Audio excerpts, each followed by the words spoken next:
મિત્રો, હું દિલીપ પટેલ અક્ષર agro seeds માંથી અત્યારે આપને જે માહીની માહિતી આપશું કે સાહેબ આ બધા માહી કરે ખેડૂતમાં આટલું બધું પ્રિય કેમ છે કે બોટલ લઈને આવે છે કે મારે માહી છાંટવી છે। હવે તમને દિલીપભાઈ માહિતી આપું, આ માહી દવા એવી છે કે આના છંટકાવ કરવાથી મગફળી, ચણા, વટાણા, ધાણા, તુવેરની અંદર તો અમારે વન વે ચાલે છે અને મગફળીની અંદર બમ્પર પ્રોડક્ટ, આનાથી એકદમ સરસ ઉત્પાદન મળે છે। જે ખેડૂતોએ માહી છાંટ્યું છે ખેડૂતની અંદર ક્લિયર કટ નજરે આ ઉત્પાદનની દવા છે। આ વર્ષે એટલા વરસાદ થયા, જ્યાં સિંગના વાવેતર હતા, જ્યાં સિંગનું પ્રોડક્શન ઘટ્યું હતું, એ વિસ્તારની અંદર જેણે માહીના ઉપયોગ કર્યા છે અથવા જેને એને તુવેરની અંદર ઉપયોગ કર્યા છે એનું સારામાં સારું પરિણામ। ધાણા હોય, ચણા હોય, ચણાના ધાણાના વાવેતર તમારા વિસ્તારમાં છે, ચણા, ધાણા, વટાણા, આની અંદર ખેડૂતોને આનો ઉપયોગ કરે છે। આનાથી બમ્પર ઉત્પાદન આવે છે। માર્કેટની અંદર ઘણી દવાઓ માર્કેટમાં મળે છે, પણ માહીનો જ્યાં સ્પ્રે થાય, પંપમાં 25 ml નું પ્રમાણ છે, પંપમાં 25 ml નાખી માહીનો છંટકાવ કરજો, ઉત્પાદનની અંદર આનાથી જોરદાર પરિણામ। અને જે ખેડૂતોએ અપનાવ્યું છે એના આજુબાજુ જોઈને તમારી પાસે લેવા આવતા હશે। એટલે આ માહી દવા છે કેડિયમ ક્રોપકરની, આ ફ્લાવરિંગ માટે, ફાલ ફૂલ માટે, ક્વોલિટી માટે છે। 25 ml પંપમાં પ્રમાણ રાખી આનો છંટકાવ કરવાથી ખેડૂતને જોરદાર ઉત્પાદન મળે છે। ચલો સાહેબ, આ બીજી પ્રોડક્ટ અન્ય પ્રોડક્ટ ઘણી છે ફ્લાવરિંગની, પણ માહી જ માગે છે, તેનું શું કારણ? માહી માંગવાનું કારણ એ છે કે ફ્લાવરિંગની પ્રોડક્ટ અત્યારે માર્કેટની અંદર ઘણી છે, ઘણા અંડર કટિંગ ડોઝ કરાવે છે, પ્લસ ઘણા ખાલી બ્રાન્ડ નેમથી માર્કેટ કરતા હોય છે। આનો જ્યારે આપણે છંટકાવ કરીએ છીએ, આપણે ઘણી વખત જે ખેડૂતોને આપણે 20 ml થી ભલામણ કરેલ, એ આનું રિઝલ્ટ જોઈને 20-25 પોતે અને ખેડૂત પોતે આને વખાણે। આનાથી જે છોડની અંદર ફ્લાવરિંગ આવે છે, જે બેઠક થાય છે, ઉત્પાદન આવે છે, મગફળીની અંદર સુયા ઉતરવાની સંખ્યા, એમ તુવેરની અંદર સિંગ ઉતરી શકે, મબલક ઘણી વખત આપણને અપેક્ષા હોય છે કે આવી ખેતી થવી જોઈએ, આવી ખેતી થવી જોઈએ। આપણે ઇઝરાયલના બધા ઉદાહરણો આપતા હોય છે કે ઇઝરાયલમાં એટલું પ્રોડક્શન આવે ને આમાં એટલું। એક વખત જે સ્પ્રે આનો કે જેના 2 સ્પ્રે જેને માહીના લાગેલા હોય ને એનો પાક તમે જોવો, નરી આંખે તમને ફ્લાવરિંગમાં એટલો ફરક દેખાય।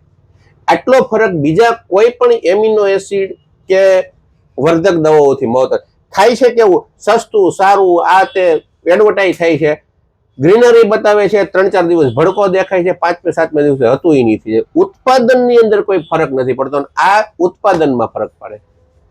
તમારું ખેતર હોય, તમે માહીનો સ્પ્રે કરતા હોય, આજુબાજુમાં તમારા કાકાના દીકરા હોય, બાપાના દીકરા હોય, ભાઈબંધ મિત્રો હોય, બધાએ વાવેતર કર્યું હોય અને સેમ દવાઓના છંટકાવ, જેમ માહીનો સ્પ્રે કરે છે એને બીજા કરતા એવરેજ 3-4 મણ 5 મણ વીઘે ઉત્પાદન વધારે આવે। આ ફરક જોઈ અને ઘણી વખત કેવું થતું હોય કે અમુક ખેડૂતો 100% ફંગીસાઇડ કે આ કંપનીનું આ બ્રાન્ડ, આ કંપનીનું બ્રાન્ડ છાંટતા હોય, બરાબર, ખેતરની અંદર નહીં તો નવા ગ્રેડ નાખતા હોય, જમીનની અંદર કરતા, છેલ્લે ઉત્પાદનનો હિસાબ કરે તો જે ભાઈનું માહીનો છંટકાવ થયો હોય એનું ઉત્પાદન આના કરતા તોય 2-3 મણ 5 મણ પ્લસ હોય છે।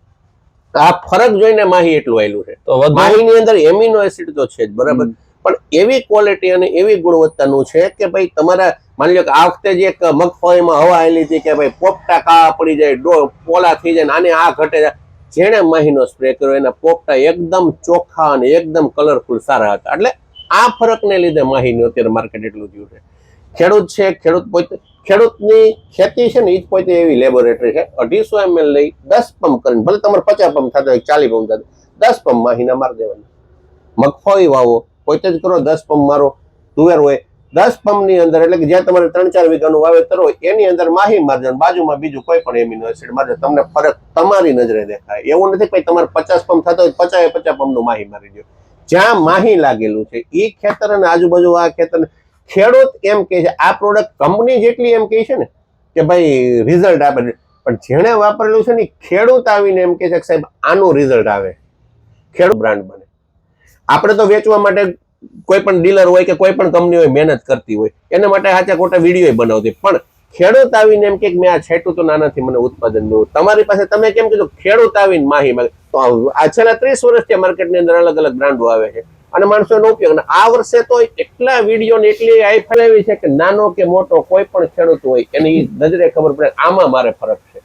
અને જે ખેડૂતના મોઢેથી આવે છે કે આમાં મારે માલ થાય છે, એ જ આપણી જીત છે। ઘણા ખેડૂત મિત્રો એમ કહેતા હોય કે માહીનો ઉપયોગ કરી તો ફૂલ ડ્રોપ થતા, જે ખર્ચા હોય તે રોકાઈ જાય અને ઝડપથી વિકાસ કરે, ફૂલમાંથી ફળ બનવા। આના 2 થી 3 ફાયદા પહેલા તમને એક તો ફ્લાવરિંગ જે આવ્યું હોય, એ ફ્લાવરિંગમાં ડ્રોપિંગ એટલે ફ્લાવરિંગ ખરતું અટકે. બીજું ફ્લાવરિંગની સંખ્યા વધારે. માની લો કે આ વસ્તુ એવી છે કે ફ્લાવરિંગ જે કોઈ પાકમાં આવે ફ્લાવરિંગની સંખ્યા વધે એટલે એ પ્રમાણે. બીજું જે ઘણી વખત અત્યારે ચણામાં પ્રશ્ન થાય, ઘણા કે ભાઈ મારે અત્યારે ચણામાં તો પોપટા થવા મળે, હવે આનું પણ એ જે તમારો દાણો હોય ને, દાણાનું વજન, એની શાઇનિંગ અને ક્વોલિટી વધારે. દાણાનું જે વજન વધારે છે ને, જે આનો દાણો પાકેલો હોય અને નોર્મલ, તો કોઈ પણ પાક હોય ને, દવાનો ઉપયોગ હંમેશા ઉત્પાદન વધારવા માટે થાય. તમે કદાચ એક પણ એમિનો એસિડ નો સ્પ્રે નહીં મારો તો તમારે ચીણા તમારે જે ચીણા થતા હોય એને કરતા ક્વોલિટી વાઇઝ અને વજન સારા થાય. ઘણી વખત કેવું થાય, પોપટામાં છેલ્લે 15 આપણે વાવેતર જોઈએ તો શું થાય, ઉપલા દાણા હોય ને ઝીણા ઝીણા આવી જાય અને બળી ગયેલા આવે. આનાથી બધો દાણો એક ધારો ને ચમકતો આવે, ફૂલ કારા પડીને સુકાઈ જતા હોય દાણા. એ જે ફ્લાવરિંગ સુકાવા ઉપરાંત ધાણા હોય ને, ધાણામાં તમે જોયું ધાણા ઝીણા રહી જાય. આનો જે સ્પ્રે હોય ને, દાણો એકદમ ભરાવદાર અને લાઇટ વાળો બને. એટલે એવરેજ જેનું કાયદેસર વજન થવું હોય એની કરતા 12-15 ગ્રામ, ટૂંકમાં 12-15% વજન વધી જાય. એને લીધે ઉત્પાદનમાં વધારો આવે. એટલે આ વસ્તુ એવી છે કે ભાઈ કોઈ પણ સ્ટેજે જયારે ફ્લાવરિંગ સ્ટેજ શરૂ થાય પછી તમે આના વ્યવસ્થિત 2 સ્પ્રે કરો એટલે સારામાં સારું ઉત્પાદન તમને મળે. ધાણા, ચણા કે રાયડો હોય, હા, વટાણા હોય, ચોમાસુ પાકની અંદર આપણે આને ઉપયોગ વધારે મગફળીમાં કરીએ છીએ. મગફળીની અંદર આનો જયારે પ્રચાર શરૂ થયો ને, સાચું એવું હતું જયારે 2-3 વર્ષ પહેલા સોયાબીન વવાણા. સોયાબીન માણસોને થતા નહીં, 5-7 પણ 8 પણ, અને જેણે માહી મારેલું એટલે સોયાબીન બમ્પર થયા હતા. એટલે હોય છે એવા ચોમાસુ પાક છે, માની લો તુવેર છે, અને શિયાળાની અંદર તમે ધાણા, ચણા, જીરું, વટાણા બધા પાકની અંદર આનો ઉપયોગ કરી શકશો. મગફળીની અને ચણાની અંદર આપણે 50 ml નો ઉપયોગ કરીએ છીએ. પછી કપાસની અંદર કોઈ કરે તો 15 ml ઉપયોગ કરે તો સારામાં સારું રિઝલ્ટ મળે છે. 20-25% વધારો લેવો હોય તો 2 સ્પ્રે તો અવશ્ય કરવા. મગફળીમાં તો માણસો 3 સ્પ્રે કરે, પણ ચણાની ટૂંકા ગાળાના પાક છે તેમાં 2 સ્પ્રે તમારે રિઝલ્ટ સારામાં સારું આવી જાય. એટલે એ રીતના ખેડૂતોને ભલામણ કરજો અને ખેડૂતોને સમજાવજો કે ભાઈ આનો સ્પ્રે કરવાથી શું ફાયદો થાય છે.